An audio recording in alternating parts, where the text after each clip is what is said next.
नमस्कार, आदाब, सत श्री अकाल। स्वागत है आप सभी का आपके अपने YouTube चैनल पर। आप सबके पॉलिटी की क्लासेस चल रही थी। पॉलिटी को हम पूरा जीरो लेवल से स्टार्ट करेंगे, पूरा हाई लेवल तक का डिस्कस करेंगे। इससे पहले की क्लास में हम देख चुके हैं संविधान का भाग 1 संघ और राज्य क्या होता है, नागरिकता क्या होती है, नागरिकता संशोधन कब कब किए, नागरिकता के प्रावधान क्या होते हैं। ये सारी चीज़ें हम इससे पहले की क्लासेस में डिस्कस कर चुके थे। अगर आपने अभी तक उन क्लासेस को नहीं देखा तो चैनल की प्लेलिस्ट से जाकर देख लीजिएगा। आज की क्लास में हम फंडामेंटल राइट, मूल अधिकार के बारे में डिस्कस करेंगे कि भाई हमें कौन कौन से मूल अधिकार मिले हैं। कोई हमारा मूल अधिकार समाप्त हो गया है तो उस मूल अधिकार को समाप्त करने का कारण क्या था, किस संविधान संशोधन से समाप्त किया गया है। इसी के साथ साथ आपातकाल में फंडामेंटल राइट का क्या प्रावधान होता है, इन सब चीज़ों को आज की क्लास में डिस्कस करेंगे। देखो, मेहनत करनी होगी। अगर आप एक बात समझिएगा, अगर आपको लग रहा है कि आप 100 क्वेश्चन 200 क्वेश्चन पॉलिटी के रट के चले जाएंगे, क्वेश्चन मिल जाएंगे, नहीं। आपको एक बार पॉलिटी को जीरो लेवल से स्टार्ट करनी होगी और पूरा प्रॉपर तरीके से पढ़ लीजिए। फिर आप किसी भी एग्जाम की तैयारी कर रहे हो, अगर आपके एग्जाम में पॉलिटी आएगी तो आप आसानी से क्वेश्चन कर पाएंगे। अगर आप एसएससी, पुलिस, रेलवे, पेट, लेखपाल, आरआरबी, एनटीपीसी या फिर किसी भी एग्जाम की तैयारी कर रहे हैं, अगर आपके एग्जाम में पॉलिटी से क्वेश्चन आता है तो क्लास आप सबके लिए बहुत ही हेल्पफुल रहेगी। तो आपको पता है कि हमारे मूल संविधान में 22 भाग थे। इस 22 भाग में भाग 1 में संघ और राज्य का वर्णन है। अनुच्छेद 1 से 4 में संघ और राज्य का वर्णन है। भाग 2 अनुच्छेद 5 से 11 में क्या है, नागरिकता का वर्णन है। ये दोनों चीज़ें इससे पहले की क्लास में हम डिस्कस कर चुके थे। देखिए, इससे पहले अपनी क्लास को आगे बढ़ाएं, एक बार पूरे आर्टिकल को रिवाइज कर लेते हैं। तो सबसे पहले पता है अनुच्छेद 1। अनुच्छेद 1 में कहा गया भारत अर्थात इंडिया राज्यों को संघ है। अनुच्छेद 2 में नए राज्यों को प्रवेश, या तो उस राज्य क्षेत्र को आपने अर्जित किया हो या तो अर्पित किया गया हो। अनुच्छेद 3 कह रहे हैं कि आपके राज्य क्षेत्र का गठन, क्षेत्र, सीमा, नाम में परिवर्तन, ये सब अनुच्छेद 3 के तहत करेंगे। और ये अधिकार किसको है, भारत की संसद को। उत्तर प्रदेश से उत्तराखंड, बिहार से झारखंड, मध्य प्रदेश से छत्तीसगढ़, आंध्र प्रदेश से तेलंगाना, ये सब हमने अनुच्छेद 3 के तहत बनाए। अनुच्छेद 4 कह रहे हैं कि अनुच्छेद 2 और 3 में परिवर्तन करने के लिए आपको संविधान संशोधन करने की जरूरत नहीं है, इसे आप साधारण बहुमत द्वारा कर सकते हैं। ये तो संविधान का भाग 1 अनुच्छेद 1 से 4। अब भाग 2 देखो, अगर आप पहली बार क्लास देख रहे हो तो आपको इसकी स्पीड थोड़ी ज़्यादा लग सकती है, क्योंकि ये सब आर्टिकल इससे पहले की क्लास में हमने बेटर तरीके से समझे थे। मैंने आपसे कहा था कि मैं सिर्फ पॉलिटी आपको समझाऊंगी नहीं, आपको पॉलिटी फिंगर टिप्स में रटाने की जिम्मेदारी भी मेरी है। इसीलिए हम चीज़ों को बार बार रिवाइज करेंगे। और इससे जुड़े क्वेश्चन भी आपके टेलीग्राम चैनल पर आते हैं, वहाँ ज्वाइन कर लीजिएगा। भाग 2 अनुच्छेद 5 से 11 में नागरिकता का वर्णन है। भारत में एकल नागरिकता है, अर्थात आपको सिर्फ भारत सरकार की नागरिकता लेनी होती है, आपको भारत सरकार के किसी भी राज्य की नागरिकता नहीं लेनी होती। अनुच्छेद 5 कहते हैं संविधान के प्रारंभ में नागरिकता। जब हमने संविधान में नागरिकता के प्रावधान को लागू किया था, उस दिन से जो व्यक्ति भारत में, उसे भारत सरकार नागरिकता दे देगी। अनुच्छेद 6 कहता है कि भाई पाकिस्तान से भारत प्रवेशन करने वालों की नागरिकता। अनुच्छेद 7 भारत से पाकिस्तान प्रवेशन करने वालों की नागरिकता। भाई बहुत सारे लोग थे कि पाकिस्तान छोड़कर भारत आ रहे थे, जैसे हमारे प्रधानमंत्री डॉक्टर मनमोहन सिंह जी। इनका जन्म हुआ था जिस क्षेत्र में, वो पहले भारत का हिस्सा था, अविभाज्य नहीं हुआ था, लेकिन विभाजन के बाद वो क्षेत्र चला गया था कहाँ पे, पाकिस्तान में। तो ये पाकिस्तान को छोड़कर भारत आए थे। तो ऐसे बहुत सारे लोग थे। तो हमने कहा जो व्यक्ति भारत छोड़कर पाकिस्तान जा रहा है या पाकिस्तान छोड़कर भारत आ रहा है, तो भारत सरकार उसकी नागरिकता देगी। लेकिन हमने एक डेट फिक्स कर दिया था 19 जुलाई 1948। हमने कहा ये सारी चीज़ें अगर 19 जुलाई 1948 तक भारत छोड़कर पाकिस्तान चले जाते हो तो भारत सरकार आपकी नागरिकता समाप्त कर देगी। पाकिस्तान छोड़ के भारत आ जाते हो तो भारत सरकार आपको नागरिकता दे देगी। लेकिन अगर 19 जुलाई 1948 के बाद आओगे तो आपका परमिट का नियम लागू हो गया था, अर्थात इसके बाद अगर आप पाकिस्तान से आओगे तो वहाँ के परमिट पर साइन करा के आओगे, भारत छोड़ के जाओगे तो यहाँ के परमिट से साइन करा कर जाओगे। अनुच्छेद 8 में पीआईओ मूल रूप से भारतीय का उल्लेख है। मूल रूप से भारतीय कहेंगे किसको, पीपल ऑफ इंडियन ओरिजिन। जिस व्यक्ति के दादा दादी, नाना नानी या माता पिता में से कोई एक भारतीय है तो उसको हम कहेंगे पीपल ऑफ इंडियन ओरिजिन। अनुच्छेद 9 कहता है कि भाई नागरिकता का अंत, भारत सरकार चाहे तो आपकी नागरिकता का अंत भी कर सकती है। नागरिकता का अंत 3 प्रकार से होता है, त्याग से, या तो आपने स्वयं भारत की नागरिकता त्याग दिया कि भाई हमें भारत की नागरिकता नहीं चाहिए, हम किसी दूसरे देश की नागरिकता ग्रहण, या वंचित, नागरिकता के लिए जब आपने आवेदन किया तो आपने गलत डॉक्यूमेंट, गलत जानकारी दे दी तो भारत सरकार आपको नागरिकता से वंचित कर सकती है। एक और रीजन है बर्खास्त। कई बार अगर आपने राष्ट्र विरोधी गतिविधियों में भाग ले लिया या ऐसे काम किए जो देश की सुरक्षा संप्रभुता को खतरा हो रहा है या आपकी वजह से राष्ट्र को बहुत शर्मिंदा होना पड़ रहा है, तो उस स्थिति में भी भारत सरकार आपसे नागरिकता को छीन सकती है। अनुच्छेद 10 कह रहा है कि कुछ ऐसे अधिकार जो सिर्फ और सिर्फ भारतीय नागरिकों को मिले, जैसे मतदान का अधिकार, जैसे आपको निर्वाचन लड़ने का अधिकार, ये सिर्फ इसको भारत के नागरिकों।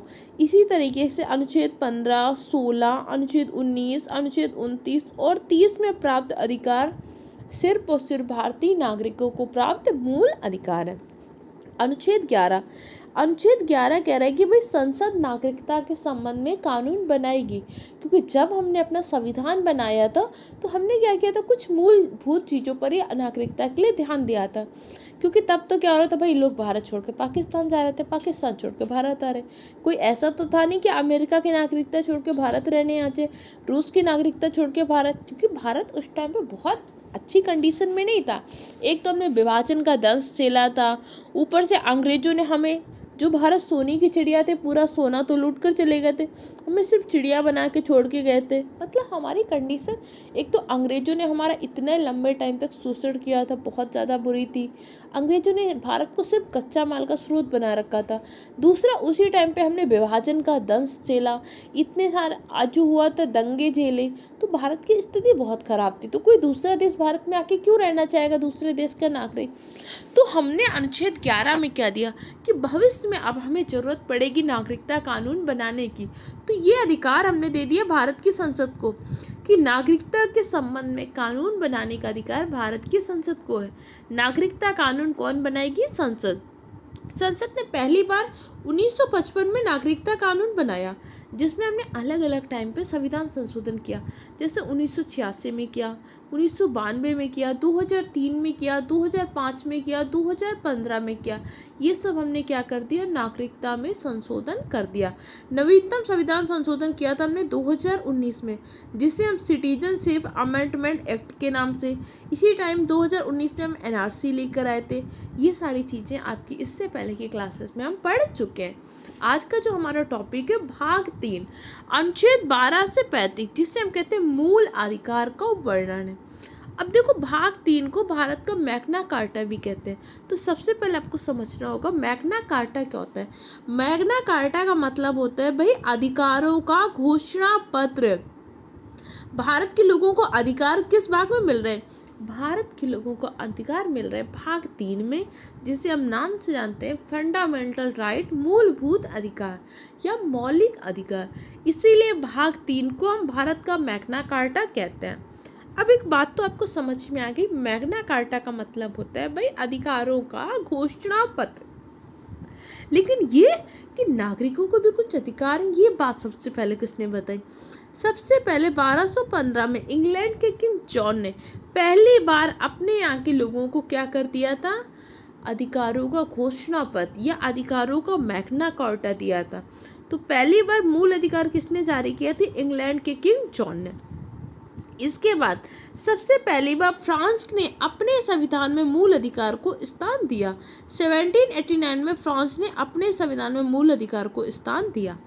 पहली बार मूल अधिकार के बारे में किसने जारी किया था? ब्रिटेन ने।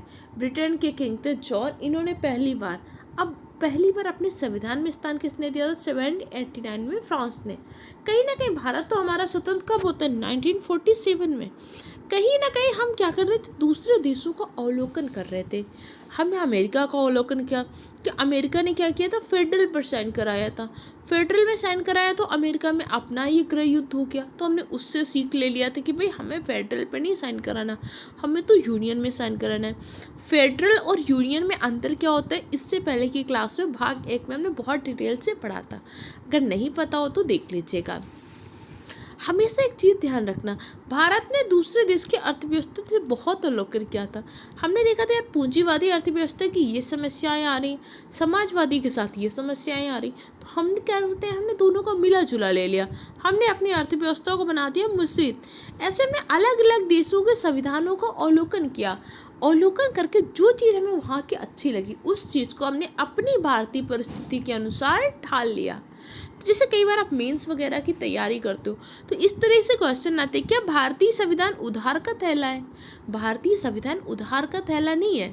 हमने बेशक अलग अलग देशों के संविधान का अवलोकन किया, लेकिन जो चीज़ें स्वीकार किया उन चीज़ों को हमने अपने भारतीय परिस्थिति के अनुसार ढाल कर लिया है। तो ये तो बात पता चली मूल अधिकार की। अब देखो मूल अधिकार तो पता चल गया किस भाग में, भाग 3 में। कौन कौन से आर्टिकल हैं? अनुच्छेद 12 से 35।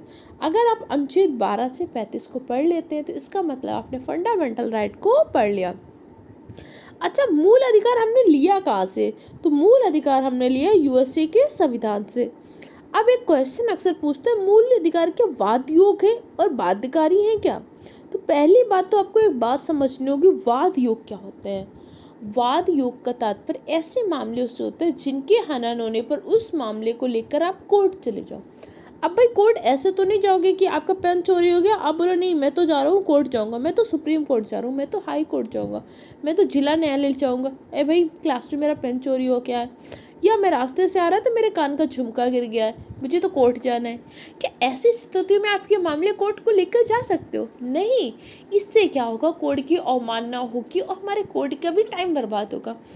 आज भारत में बहुत सारे ऐसे मामले पंजीकृत हैं कोर्ट के पास, जो मामले आसानी से ऐसे ही निपटाए जा सकते थे, लेकिन छोटी छोटी बातों के लेके नाली खरंजा में हम मारपीट कर लेते हैं, उसका मामला लेके चले जाते हैं कोर्ट। इसीलिए वास्तव में जिसे न्याय मिलना चाहिए कई बार उसे भी न्याय मिलने में देरी हो जाती है। अभी हमारे भारत जैसे देश में क्या है, और कोर्ट बनाने की ज़रूरत है, क्योंकि किसी भी केस को इतना लंबा टाइम मिल जाता है। तो आपको ये बात समझ में आई कि नहीं आई कि भाई वाद योग का मतलब क्या होता है? तो अगर आपके मूल अधिकार का हनन हो रहा है तो आप सुप्रीम कोर्ट, हाई कोर्ट जा सकते हो। इसका मतलब सुप्रीम कोर्ट को जा सकते हो तो मतलब क्या है, आपके मूल अधिकार